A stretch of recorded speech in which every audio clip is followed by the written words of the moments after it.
बात जब भगवती दुर्गा की उपासना की हो तो भगवती के दिव्य चरित्रों की महिमा का वर्णन करने वाले ग्रंथ दुर्गा सप्तशती के विषय में हमें अवश्य जानना चाहिए। मार्कंडेय पुराण से निश्चित दुर्गा सप्तशती में 700 श्लोकों के होने से इसका नाम सप्तशती पड़ा है।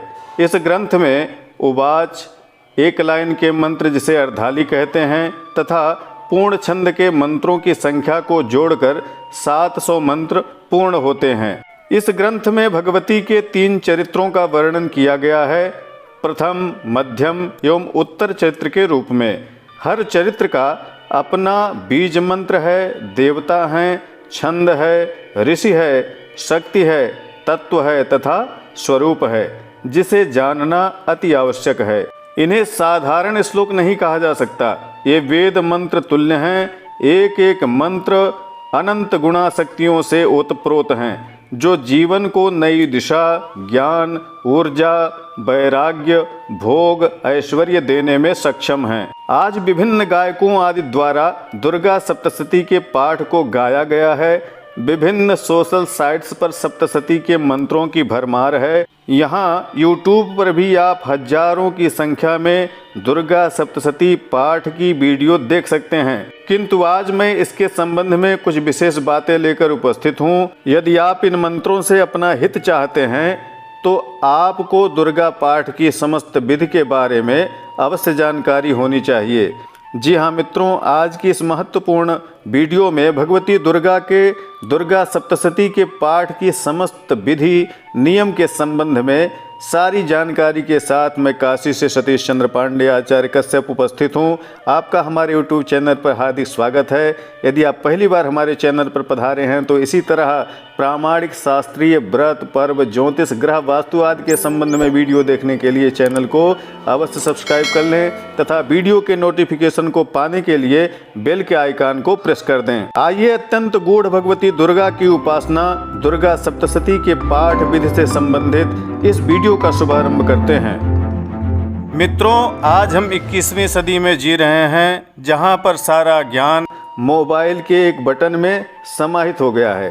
परंतु प्रश्न बड़ा विकट खड़ा हो गया है कि आज जब समस्त यंत्र, मंत्र, तंत्र, ज्योतिष, शास्त्र, वेद, पुराण, उपनिषद आदि सभी धर्म ग्रंथ हर किसी के पहुंच में हैं, हर कोई गूगल से किसी भी ग्रंथ को पढ़ सकता है, कोई भी मंत्र रट सकता है, परंतु समस्या तथा प्रश्न उठ खड़े हो रहे हैं कि इस तरह मंत्रों, ग्रंथों, तंत्र मंत्र आदि का जो फल मिलना चाहिए, क्या वह हमें मिलेगा? जी नहीं, वह हमें नहीं प्राप्त हो रहा। पुस्तक में लिखा है कि फला मंत्र के पाठ से तमाम सिद्धियां आपको मिल जाएंगी, इसको सुनने से आप समस्त ऐश्वर्य प्राप्त कर लेंगे। लेकिन क्या सच में यह फल आपको मिल रहा है? उत्तर आपका भी यही होगा कि नहीं, कोई फल नहीं मिल रहा। हो सकता है कुछ लोग ऐसे भी हों जिन्हें इससे कुछ फल प्राप्त भी हो गया हो, परंतु ऐसे लोगों की संख्या बहुत कम होगी। लाभ न होने का जो पहला तथा बहुत ही सटीक कारण है वह यह है कि आपने जो भी मंत्र यहाँ यूट्यूब से सुना, गूगल से सुना, पढ़ा, क्या उनका नियम पूर्वक पाठ किया गया था? क्या उसे सुनने के लिए आपने श्रोता के नियम को पूरा किया था? क्या जो मंत्र हम सुन रहे हैं वह छंद में उच्चारित हो रहे हैं? आदि अनेक कारण तथा प्रश्न हैं जो तथाकथित गायकों द्वारा गाए गए मंत्रों को लेकर हैं। गीत सिर्फ मनोरंजन प्रदान कर सकते हैं, आपको मनोवांछित सिद्धियां नहीं दे सकते। आइए अत्यंत सरल भाषा में भगवती दुर्गा के पाठ को करने की विधि तथा नियम के बारे में जानें। हमारे शास्त्रों ने कहा है, माधुर्यमक्षर व्यक्ति पदच्छेदस्तु सुस्वरः धैर्यं लय समर्थं च षडेते पाठ का गुणाः। अर्थात पाठ करते समय स्पष्ट उच्चारण हो, मीठा स्वर हो, पद का अच्छी तरह से विभाग हो, उत्तम स्वर हो, धैर्य तथा एक लय के साथ पाठ करना, यह 6 गुण उत्तम पाठ करने वालों के कहे गए हैं। गीति शीघ्री शिरकंपी तथा लिखित पाठ कहा अनर्थज्ञोल्पकंठश्च षडेते पाठ का धमाः। अर्थात पाठ करते समय मंत्र को राग में गाना, जल्दबाजी में उच्चारण करना, सिर हिलाना, अपनी हाथ से लिखी पुस्तक पर पाठ करना तथा बिना अर्थ की जानकारी के अधूरा मंत्र पाठ करना, इन 6 तरह के पाठकों को अधम माना गया है। यावन्न पूर्यते ध्यायस्तावन्न विरमेत् पठन् यदि प्रमादादध्याये विरामो भवति प्रिये पुनरध्यायमारभ्यो पठेत् सर्वं मुहुर्मुहुः। पाठ करते समय जब तक अध्याय न पूरा हो जाए तब तक बीच में पाठ में विराम नहीं करना चाहिए, अर्थात बीच में पाठ नहीं छोड़ना चाहिए। और यदि अति आवश्यक कार्यवश अथवा प्रमादवश अध्याय के बीच में पाठ का विराम हो जाए तो फिर से उस अध्याय का शुरू से पाठ करना चाहिए। अज्ञानात् स्थापिते हस्ते पाठे हृदफलं ध्रुवं न मानसे पठे स्तोत्रम वाचिकम तु प्रशस्यते। यदि अज्ञानवश पुस्तक हाथ में लेकर पाठ करे तो उसका आधा ही फल प्राप्त होता है। किसी भी स्तोत्र को मानसिक नहीं जपना चाहिए, हमें उसका बोलकर ही पाठ करना चाहिए। स्तोत्र का वाणी से स्पष्ट उच्चारण ही उत्तम माना गया है। उच्चै पाठम निषिद्धम स्यात् वरांच परिवर्जयेत् शुद्धेनाचल चित्तेनो पठितव्यम प्रयत्नतः। पाठ में जल्दबाजी एवं बहुत ही जोर जोर से पाठ करना वर्जित बतलाया गया है। बहुत ही ध्यान पूर्वक कोशिश करके शुद्ध एवं स्थिर चित्त से पाठ करना चाहिए। कंठस्थ पाठा भावे तु पुस्तको परिवाचयेत् न स्वयं लिखितम स्तोत्रम ना ब्राह्मण लिपिम पठेत। यदि पाठ पूरा कंठस्थ अर्थात याद ना हो तो पुस्तक देखकर ही पाठ करना चाहिए। अपने हाथ का लिखा तथा ब्राह्मण के अन्यत्र किसी अन्य के द्वारा लिखे गए स्तोत्र का पाठ करना वर्जित कहा गया है। पुस्तके वाचनम सस्तम सहस्रादधिकम यदि ततो न्यूनस्य तु भवेत् वाचनम पुस्तकम बिना। यदि 1000 से अधिक श्लोकों की संख्या हो, मंत्र हो या ग्रंथ हो तो पुस्तक देखकर ही पाठ करना चाहिए। यदि इससे कम श्लोक या मंत्र हो तो उसे कंठस्थ करके भी पाठ किया जा सकता है। एक और भी महत्वपूर्ण बात जिसका ध्यान आजकल बहुत कम ही लोग दे रहे हैं वह यह है कि पाठ करते समय जब अध्याय समाप्त हो तो समापन पर इति का उच्चारण, बध का उच्चारण, अध्याय का उच्चारण, समाप्त शब्द का उच्चारण नहीं करना चाहिए। जो इस तरह उच्चारण करते हैं उन्हें मंत्र का प्रायश्चित्त लगता है। मान लीजिए आप दुर्गा पाठ कर रहे हैं, पहला अध्याय समाप्त हुआ तो इस तरह आपको बोलना चाहिए। श्री मार्कंडेय पुराणे सावर्णिके मनवंतरे देवी माहात्म्ये प्रथमः। दूसरे अध्याय के समापन पर द्वितीयः, तृतीय अध्याय के समापन पर तृतीयः आदि कहकर समापन करना चाहिए। आप ऐसा भी बोल सकते हैं, श्री मार्कंडेय पुराणे सावर्णिके मनवंतरे देवी माहात्म्ये श्री जगदम्बार्पणमस्तु। यह काशी की वैदिक परंपरा है। इस तरह से आप पाठ का समापन कर सकते हैं। दुर्गा सप्तशती में भगवती के 3 चरित्र हैं।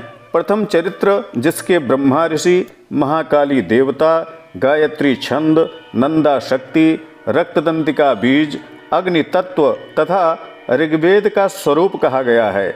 ऐम जिसका बीज है। इस चरित्र के अंतर्गत एक अध्याय है जिसमें भगवती की महिमा का वर्णन किया गया है। योग निद्रा में सुप्त भगवान श्री हरि के कर्ण से मधुकैटभ नामक दैत्यों की उत्पत्ति का वर्णन है। ब्रह्मा जी द्वारा योग निद्रा के वशीभूत श्री हरि को जगाने का वर्णन है। भगवान विष्णु का 5000 वर्ष पर्यंत मधुकैटभ से युद्ध करके उनका वध करना बतलाया गया है। ब्रह्मा जी द्वारा की गई योग निद्रा की स्तुति जिसे हम रात्र सूक्त के नाम से जानते हैं वह अत्यंत उत्तम फलों को देने वाली कही गई है। मित्रों, भगवती दुर्गा के कवच, अर्गला तथा कीलक स्तोत्र के पाठ की वीडियो हमने बनाई हुई है। आप इस वीडियो के डिस्क्रिप्शन में उसकी लिंक देख सकते हैं और जाकर के पाठ को सुन सकते हैं। अब बात करते हैं मध्यम चरित्र की। तो मध्यम चरित्र के विष्णु ऋषि हैं, महालक्ष्मी देवता हैं, उष्णिक छंद है, शाकंभरी शक्ति है। दुर्गा बीज, वायु तत्व तथा यजुर्वेद का स्वरूप बतलाया गया है। इसके अंतर्गत 3 अध्याय आते हैं।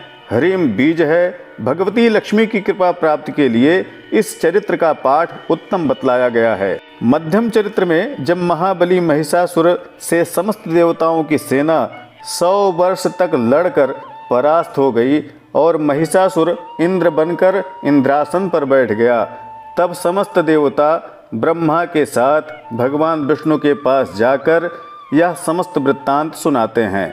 सारी बातों को सुनकर भगवान श्री हरि विष्णु को अत्यंत क्रोध आता है और उनके मुख से महान तेज प्रकट होता है। इसी प्रकार समस्त देवता शिव, ब्रह्मा, इंद्र, अग्नि, वरुण आदि के शरीर से तेज निकलकर एक साथ समाहित हो जाता है, एकत्रित हो जाता है, जिससे भगवती का प्रादुर्भाव हुआ।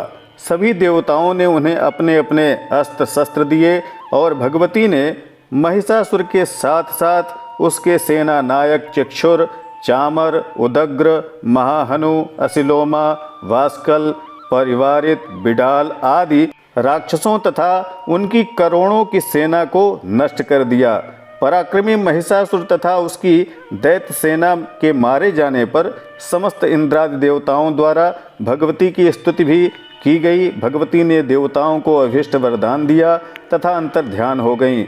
मध्यम चरित्र में भगवती के इन्हीं गुणों की विस्तृत व्याख्या की गई है, जिसके पाठ करने से, सुनने से समस्त सिद्धियां तथा ऐश्वर्य प्राप्त हो जाते हैं। भगवती का तृतीय चरित्र उत्तर चरित्र के नाम से जाना जाता है, जिसके रुद्र ऋषि हैं, महासरस्वती देवता हैं, अनुष्टुप छंद, भीमा शक्ति, भ्रामरी बीज, सूर्य तत्व तथा स्वरूप सामवेद के तुल्य कहा गया है।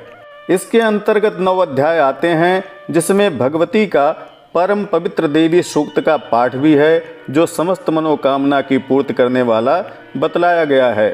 उत्तर चरित्र में भगवती पार्वती के शरीर से शिवा की उत्पत्ति हुई, जिनका नाम कौशिकी पड़ा, तथा कौशिकी की उत्पत्ति के बाद भगवती पार्वती का शरीर काला पड़ गया, जिससे वह कालिका के नाम से प्रसिद्ध हुई और हिमालय पर निवास करने लगीं।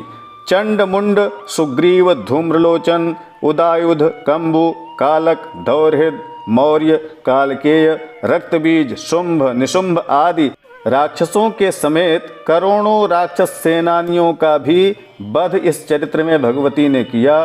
भगवती की नाना प्रकार की शक्तियों का प्राकट्य देवताओं के द्वारा एकादश अध्याय में भगवती की उत्तम स्तुति तथा वरदान पाना बतलाया गया है।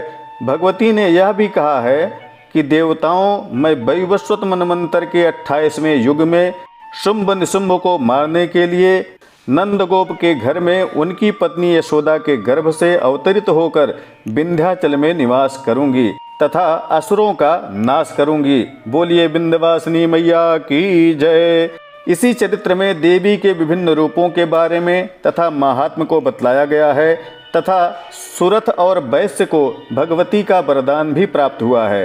दुर्गा सप्तशती के प्रत्येक मंत्र सिद्ध हैं। इसके नित्य पाठ श्रवण से उत्तम फल प्राप्त होता है। नवरात्रों में भगवती के इसी दुर्गा पाठ का पारायण किया जाता है। काम्य अनुष्ठानों में एक चंडी, नवचंडी, शतचंडी, सहस्रचंडी, लक्ष्य चंडी आदि यज्ञों के विधान को बतलाया गया है। कहने का तात्पर्य यह है कि मंत्र को मंत्र के ही तरीके से जपने, पाठ करने से, सुनने से ही फल प्राप्त होता है।